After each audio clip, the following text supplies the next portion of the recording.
शहर का सबसे बड़ा कॉलेज जहां पर सिर्फ अमीर लोग ही पढ़ते थे। आज कॉलेज में एडमिशन के लिए बड़ी बड़ी गाड़ियों में अमीर लड़के लड़कियां आ रहे होते हैं। कॉलेज में सभी लोग एडमिशन के लिए लाइन में लगे थे। उतने में ही एक खूबसूरत सी लड़की अपना फर्स्ट ईयर का फॉर्म भरने के लिए लाइन पर लगी होती है, जिसका नाम रिया होता है। वह देखती है कि एक गरीब सा दिखने वाला लड़का उसका बहुत देर से पीछा कर रहा है और अचानक से उसके पास आता है। रिया डर जाती है और उसको एक जोर से थप्पड़ मारती है। बोलती है, मैं बहुत देर से तुम्हें नोटिस कर रही हूँ, तुम मेरा पीछा कर रहे हो, कौन हो तुम और क्या चाहते हो? तभी वह लड़का बोलता है, नहीं ऐसा कुछ नहीं है, मैं आपका पीछा नहीं कर रहा हूँ, यह पर्स आपका है। रिया उस पर्स को देखकर चौंक जाती है। बोलती है, हाँ ये पर्स मेरा है। वह लड़का बोलता है, अभी आप जब गाड़ी से उतर रही थी तो यह पर्स नीचे गिर गया था। मैं बहुत देर से आपको रोकने की कोशिश कर रहा था, लेकिन आप सीधे सीधे चले जा रही थी, इसीलिए मुझे यहाँ आना पड़ा। अब रिया को एहसास होता है कि वह उसका पीछा नहीं कर रहा था, बल्कि उसको पर्स लौटाने की कोशिश कर रहा था। रिया बोलती है, सॉरी मैंने आपको गलत समझा, मैं अपनी गलती के लिए माफी मांगती हूँ। वैसे मैं अभी कॉलेज में नई हूँ, अभी फर्स्ट ईयर का फॉर्म ले रही थी। आप कौन है, आपका नाम? मेरा नाम रवि है, मैं भी इस कॉलेज में एडमिशन लेने आया हूँ। वैसे यह कॉलेज बहुत अमीर लोगों का है और इसकी फीस मेरे घर वाले अफोर्ड नहीं कर सकते, लेकिन मुझे पूरे देश में टॉप करने की वजह से स्कॉलरशिप मिली है, जिसकी वजह से इस कॉलेज में एडमिशन फ्री ऑफ कॉस्ट दिया गया है। क्योंकि इस कॉलेज में सभी लड़के लड़कियां अमीर घरों के हैं, मैं भी फर्स्ट ईयर का ही फॉर्म ले रहा हूँ। अब दोनों का फर्स्ट ईयर में एडमिशन हो जाता है। वहाँ के सभी अमीर लड़के रिया को रवि से बात करते हुए देखते हैं और जेलस फील करते हैं। वे रिया से बोलते हैं, रिया तुम इस गरीब लड़के से बात क्यों कर रही हो? ये हमारे लेवल का नहीं है, तुम्हें इससे बात नहीं करनी चाहिए। और उनमें से एक लड़का रवि को धक्का भी दे देता है। रवि एक मिडिल क्लास फैमिली से था, इसीलिए चुपचाप से उन लड़कों की बातें सुनता रहता है, कुछ नहीं बोलता। वह जानता था कि वह पढ़ने आया है, ना कि कॉलेज में लड़ने। रवि चाहता तो उन सब लड़कों को अच्छे से सबक सिखा सकता था, लेकिन रवि के संस्कार उसको यह सब चीज करने से रोक देते थे, क्योंकि उसको पता था कि इनमें से आधे लड़के पढ़ते नहीं, सिर्फ अपने अमीर बाप के पैसों का धुआं उड़ाने आए हैं कॉलेज। लेकिन रवि अच्छे से जानता था, अगर वो इस कॉलेज से पढ़ाई पूरी करता है तो विदेश में एक बहुत बड़ी नौकरी मिल सकती है, जिससे वह अपने घर की आर्थिक स्थिति को सुधार लेगा। इसीलिए वह चुपचाप रहता है। तभी रिया उन लड़कों से बोलती है कि अगर तुमने रवि को कुछ भी बोला तो तुम सब जानते हो ना मैं कौन हूँ और तुम सबका क्या हाल होगा। रिया की यह बात सुनकर सब लड़के चुपचाप वहाँ से चले जाते हैं। अब रवि हैरान हो जाता है कि रिया के सिर्फ इतना बोलने से ही सब लड़के वहाँ से चुपचाप चले गए। अमीर तो वह सब लड़के भी हैं और रिया भी है, लेकिन रिया में ऐसा क्या है कि जिससे वह सब लड़कों ने चुपचाप जाना ही बेहतर समझा। रवि यह सोच ही रहा होता है कि रिया बोलती है, ठीक है रवि मैं जाती हूँ, मेरी क्लास का टाइम हो रहा है, तुम भी अपना ध्यान रखना, बाय। अब रवि कॉलेज ग्राउंड में ही खड़ा रहता है। इतने में ही उसका एक दोस्त उसके पास आता है, जिससे रवि ने अभी अभी कॉलेज में नई नई दोस्ती करी होती है। अब वह उसे बताता है कि भाई रवि, तुझे पता है रिया के बोलने से वो सब लड़के वहाँ से क्यों चले गए? तो रवि बोलता है, नहीं यार मुझे कुछ नहीं पता। तब रवि का दोस्त बोलता है, रिया के पापा यहाँ के सबसे बड़े रईस आदमी हैं और इस शहर के सबसे बड़े डॉन हैं, इसीलिए पूरे कॉलेज में रिया से कोई भी पंगा नहीं लेता, क्योंकि अगर उसके बाप को पता चला तो उस लड़के की खैर नहीं। यह बात सारे कॉलेज में सभी लड़के अच्छी तरह से जानते हैं, इसीलिए रिया से कोई भी कुछ नहीं बोलता। और तू भी दूर ही रहा कर रिया से, क्योंकि अगर इसके बाप को पता चल गया ना कि तू इससे ज्यादा घुल मिल रहा है तो तेरे पूरे खानदान को ही गायब कर सकते हैं। इस बात को ध्यान में रखना, क्योंकि इसके बाप का नाम इस पूरे शहर में बदनाम है। अब रवि थोड़ा सा डर जाता है और सोचता है कि यार, मुझे तो पढ़ाई करके सेटल होने के लिए इस कॉलेज में आया था और यहाँ तो रोज नए नए कांड हो रहे हैं। यह सब हो क्या रहा है? मुझे रिया से ज्यादा घुलना मिलना नहीं चाहिए, कहीं कल को मेरी फैमिली पर कोई बात ना आ जाए। ऐसा सोचकर रवि अपनी कॉलेज की पढ़ाई में मन लगाकर ध्यान देने लगता है। और वहीं दूसरी तरफ रिया रवि से इम्प्रेस थी। उसको लगता था कि यह गरीब लड़का दिल का बहुत अच्छा है, क्योंकि उसके दिल में पर्स वाली बात घर कर गई थी। जब रिया ने उस पर थप्पड़ लगाया था तो रवि ने गुस्सा ना होते हुए भी उसकी मदद करी। यह बात रिया को इतनी अच्छी लगी कि रिया उसको मन ही मन दिल दे बैठी। आप कॉलेज के एनुअल फंक्शन के दिन कॉलेज में सभी लोग पार्टिसिपेट करते हैं। रिया रवि से बोलती है कि तुम भी पार्टिसिपेट करो, पर रवि मना कर देता है और बोलता है मेरा कोई इंटरेस्ट नहीं है इन सब में।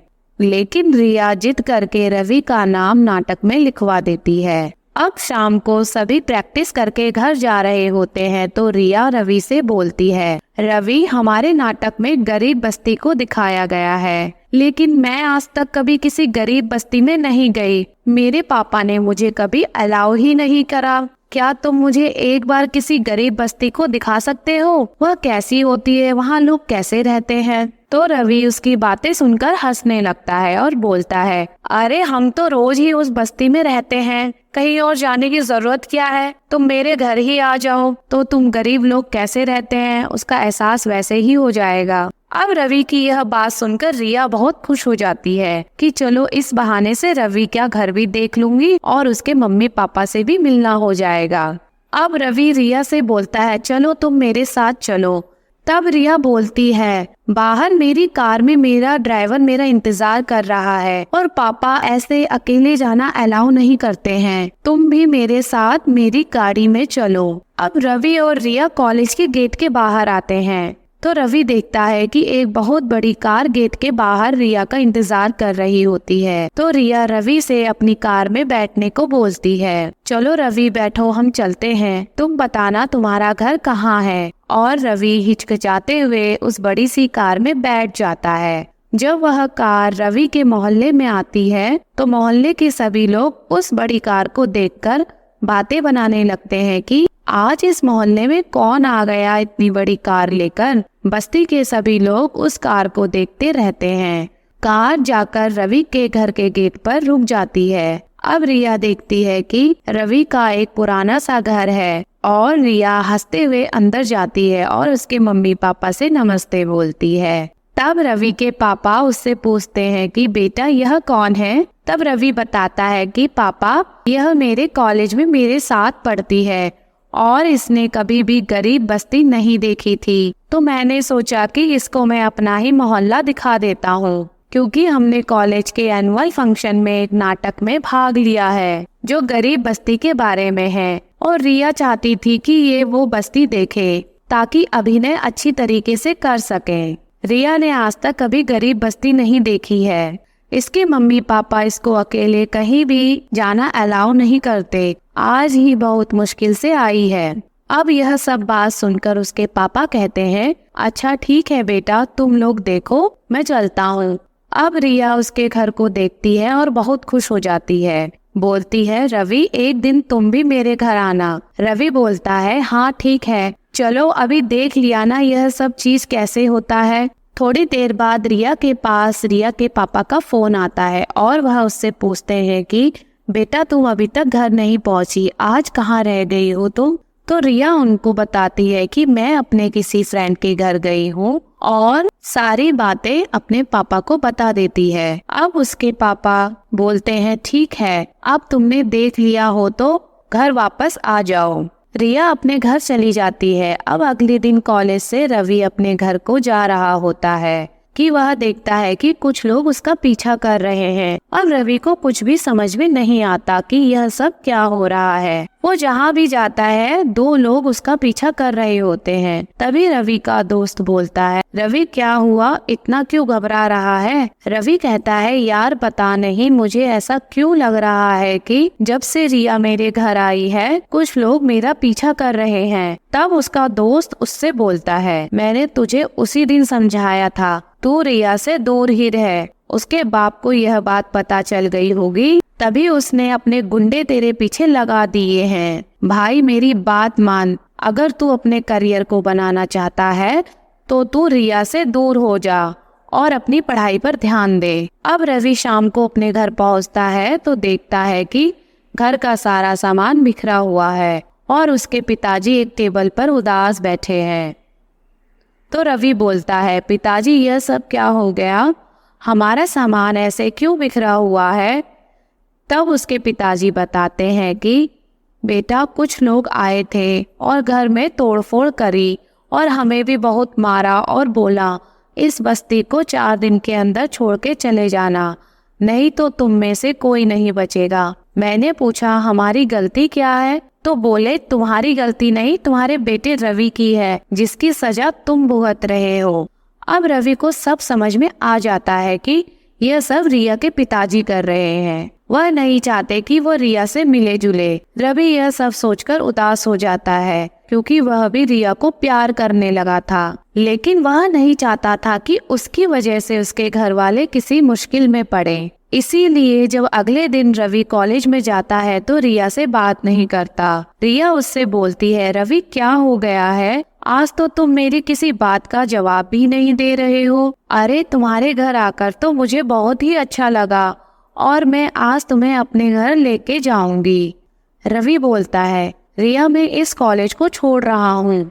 रिया एकदम से चौंक जाती है और बोलती है, क्यों, ऐसा क्या हो गया है जो तुम इस कॉलेज को छोड़ रहे हो? रवि नहीं चाहता था कि रिया को कभी यह पता लगे और उसका दिल टूटे, इसीलिए वह उससे झूठ बोलता है कि रिया मेरा एडमिशन किसी दूसरे कॉलेज में हो गया है और वहाँ पर मुझे पढ़ाई के साथ साथ कुछ मंथली खर्चा भी मिलेगा। मैं सोच रहा हूँ कि उस कॉलेज में एडमिशन ले लूँ क्योंकि वह भी एक बहुत बड़ा कॉलेज है और उसमें सबसे अच्छी चीज है कि मुझे उसमें कुछ पैसे मिलेंगे जिससे मैं अपने घर वालों की मदद कर सकूंगा। इसीलिए मैंने इस कॉलेज को छोड़कर उसमें एडमिशन अप्लाई कर दिया है और मेरा सिलेक्शन भी हो गया है। और फिर रवि बोलता है कि मुझे माफ करना, हमारी दोस्ती सिर्फ यहीं तक थी, तुमसे मिलकर बहुत अच्छा लगा, लेकिन मैं चाहता हूँ कि अब हम दोनों एक दूसरे से कोई कांटेक्ट ना करें और अपनी पढ़ाई पर ध्यान दें। मुझे गलत मत समझना। रिया उसकी बातें सुनती रहती है लेकिन कुछ नहीं कह पाती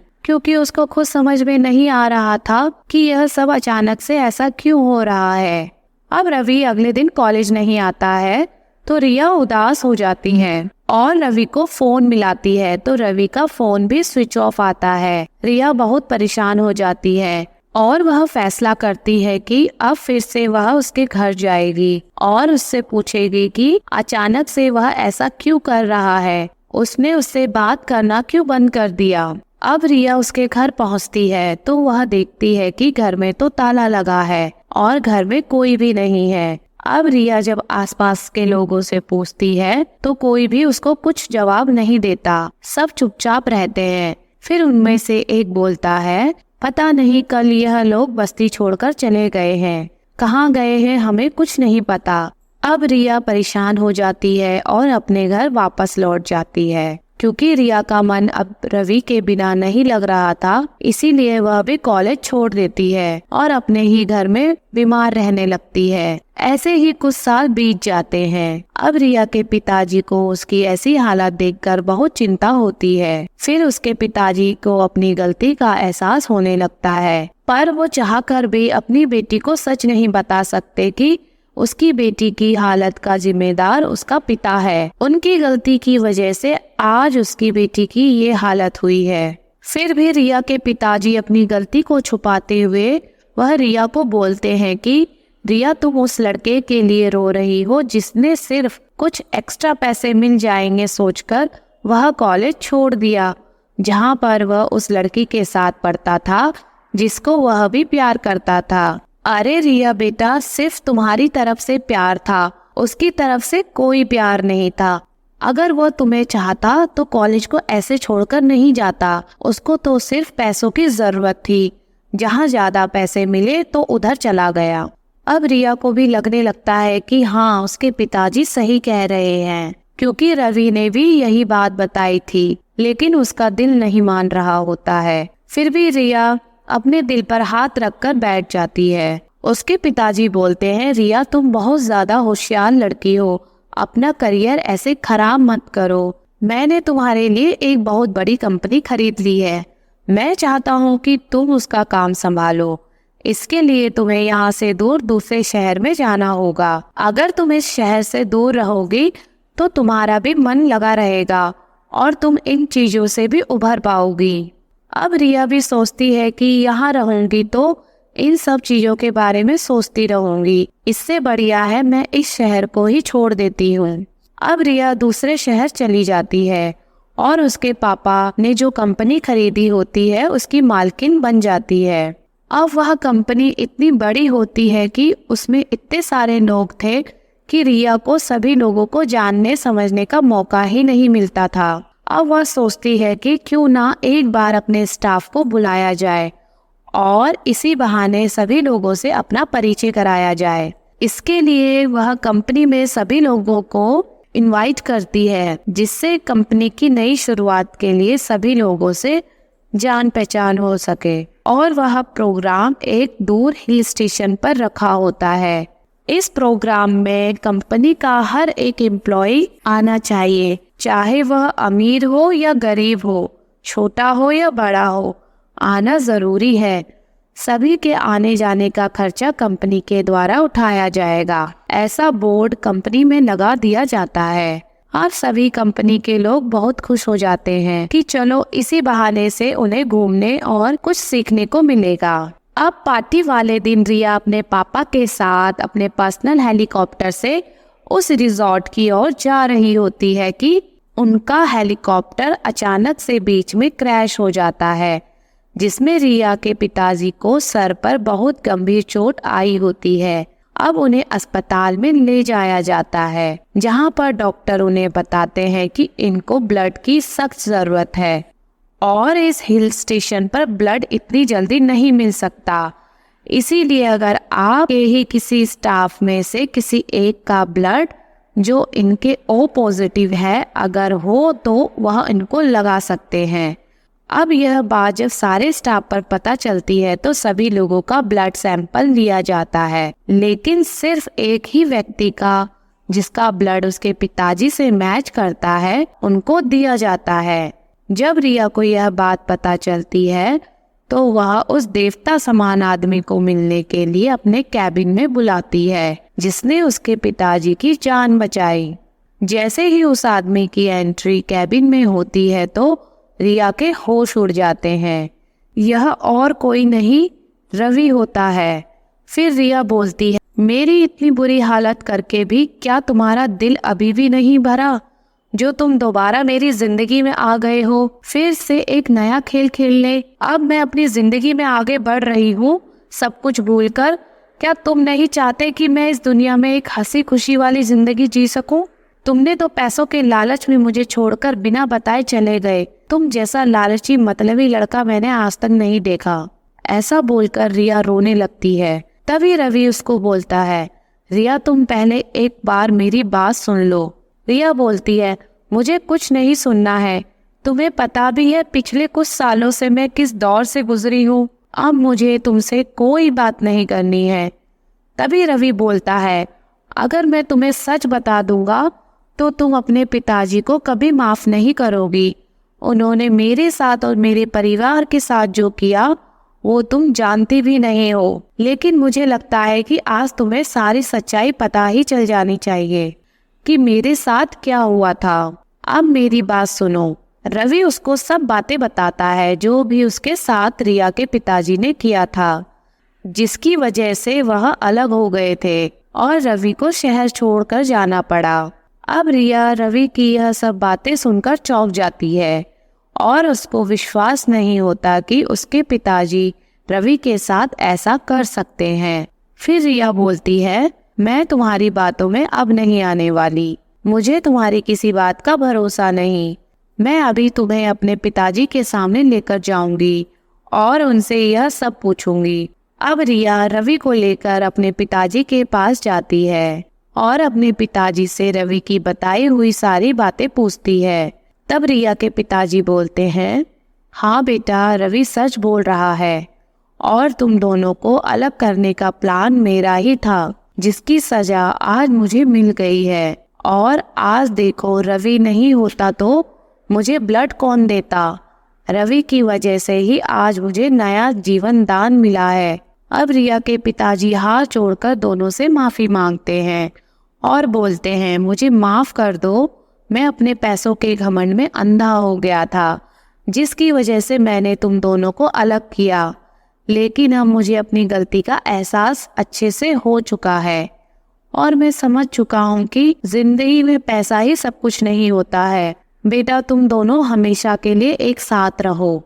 अब रिया और रवि की शादी बड़ी धूमधाम से हो जाती है और दोनों एक साथ अपनी नई लाइफ की शुरुआत करते हैं।